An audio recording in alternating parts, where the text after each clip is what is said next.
নবম শ্রেণীর হিন্দু ধর্মের সুপ্রিয় শিক্ষার্থী বন্ধুরা, এমএস টিচিং পয়েন্টের পক্ষ থেকে তোমাদের সবাইকে অসংখ্য শুভেচ্ছা ও অভিনন্দন। তো তোমাদের কিন্তু আগামী 15/7/2024 তারিখে হিন্দু ধর্ম শিক্ষা যে মূল্যায়নটি রয়েছে সেটি অনুষ্ঠিত হবে। তো তোমরা কিন্তু অনেকেই আজকে 12/7/2024 তারিখে তোমাদের প্রশ্ন খুঁজছো সামাজিক যোগাযোগ মাধ্যমে। তো তোমাদের উদ্দেশ্যে বলতে যাই, তোমরা যতই খোঁজাখুঁজি করো না কেন, তোমরা কিন্তু তোমাদের যে মূল প্রশ্নটি সেগুলো পাবে না। তো সেগুলো যদি তোমরা খুঁজতে যাও তাহলে কিন্তু তোমরা প্রতারিত হবে।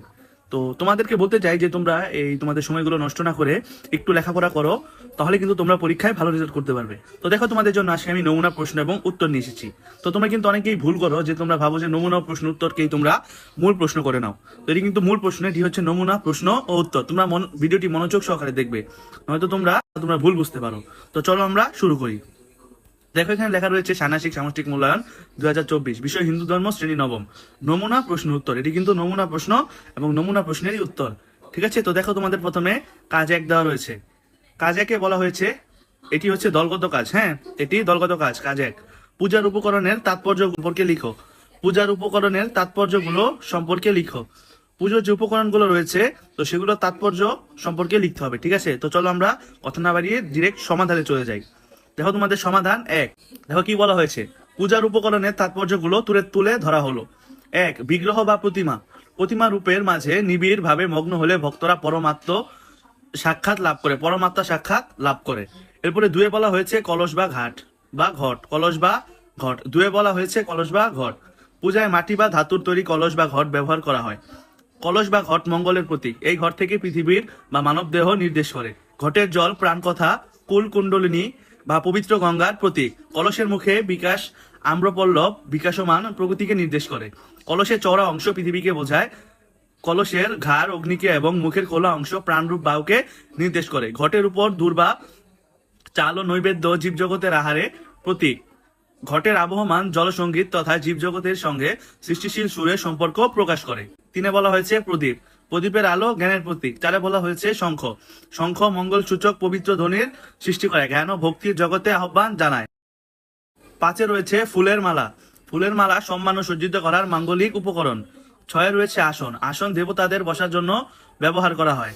এরপর রয়েছে 7। 7-এ রয়েছে মুকুট। মুকুট উচ্চ সম্মানের প্রতীক। 8-এ রয়েছে পান সুপারি। পান শুদ্ধতার প্রতীক। সুপারির কঠিন অংশ আমাদের অহংকার বোধের প্রতীক, যা পুজোর শেষে ইষ্ট দেবতার উদ্দেশ্যে নিবেদন করা হয়। এরপর রয়েছে কর্পূর। সুগন্ধি কর্পূর বিশুদ্ধতা ও স্নিগ্ধতার প্রতীক। 10-এ রয়েছে গঙ্গা জল। গঙ্গার জল পবিত্রের প্রতীক। এই জলে বিভিন্ন ধরনের রোগ নিরাময় করে বলে বিশ্বাস করা হয়। এ জলকে আধ্যাত্মিক চিন্তা চেতনা ও বৈশ্বিক সম্পদ বৃদ্ধিতে সহায়ক বলে গণ্য করা হয়। এরপর 11-তে রয়েছে থালা। থালা সমস্ত উপকরণের সমাহারের প্রতীক।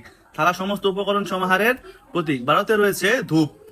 ধূপ সুগন্ধ তথা ভালো কাজের প্রতীক, যা খারাপ শক্তির প্রভাব থেকে জগৎকে মুক্ত রাখে। এরপর রয়েছে 13। 13-তে বলা হয়েছে চন্দন। চন্দন কাঠের গন্ধ পবিত্র পরিবেশ সৃষ্টি করে। এরপর রয়েছে আবির। আবির রোগ নিরাময় ও সৌহার্দ্যের প্রতীক, তাই দোলযাত্রা বা হোলি উৎসবে এবং বিভিন্ন পুজোয় এই উপকরণ ব্যবহার করা হয়। 15-তে রয়েছে চাল। চাল বস্তুগত আহারের প্রতীক, যা প্রাণরূপ শারীরিক জীবন ধারণের জন্য টিকিয়ে রাখে। এরপর রয়েছে 16, নৈবেদ্য। ফুল ফল মিষ্টি জাতীয় খাদ্য ইত্যাদি নৈবেদ্য হিসেবে প্রদান করা হয়, যা আত্মসমর্পণের নিদর্শক। এরপর রয়েছে 17। 17-তে রয়েছে পঞ্চমরতি। পঞ্চভূতকে পরমাত্মার সঙ্গে একত্র হওয়ার অন্যান্য মাধ্যম পঞ্চরতি। এরপর রয়েছে 18। 18-তে বলা হয়েছে ঘন্টা। তোমাদের যে মন্দিরে ঘন্টা থাকে, তো সেই ঘন্টাকেই আর কি উদ্দেশ্য করে ঘন্টা দেওয়া হয়েছে। ঘন্টা মঙ্গলজনক শব্দ সৃষ্টির প্রতীক। 19-এ রয়েছে হলুদ। হলুদ পরিশুদ্ধ চিন্তা নির্দেশক ও মনের আকর্ষক। হলুদের ভেষজ গুণ রয়েছে। হলুদ দেবী দুর্গাকেও বাসন্তী দেবী নির্দেশ করে।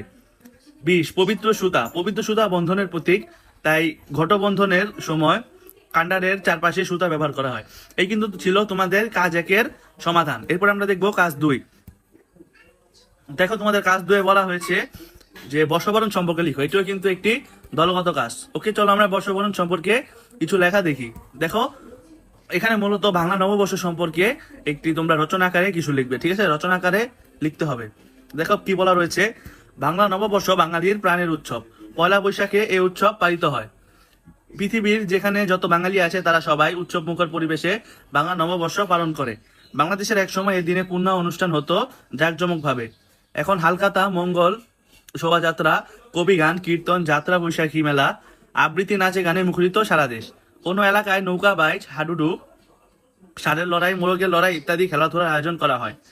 ক্ষুদ্র নৃগোষ্ঠী পালন করে 3 দিন ব্যাপী আনন্দময় বৈশাখী উৎসব। পণ্ডিতরা মনে করেন মুঘল সম্রাট আকবর বাংলা সন চালু করেন। এই দিনটা যেমন আনন্দের উল্লাসের, তেমনি পরস্পর কুশল বিনিময় ও কল্যাণের কামনার জন্য। আমরা একে অন্যকে বলি শুভ নববর্ষ। এই দিনে শহরাঞ্চলে পান্তা ইলিশ খাওয়ার চল রয়েছে ইদানিং। নতুন অথবা সুন্দর জামাকাপড় পরে সব বয়সের মানুষ বাংলা নববর্ষের আনন্দে মেতে ওঠে। বাংলা নববর্ষ এখন আমাদের প্রধান জাতীয় উৎসব। এখানে কিন্তু তোমরা সকলে বর্ষবরণ সম্পর্কে তোমাদের যে ধারণা তো সেগুলো লিখবে। আমি কিন্তু একটি ছোটখাটো ভাবে লিখেছি। তো দেখো, এই হচ্ছে তোমাদের কাজ দুটির সমাধান। পরবর্তীতে তোমাদের কাজ 3 এবং 4-এর সমাধান দেওয়া হবে। তো সেই পর্যন্ত আমাদের চ্যানেলটি সাবস্ক্রাইব করে আমাদের পাশে থাকো। ধন্যবাদ।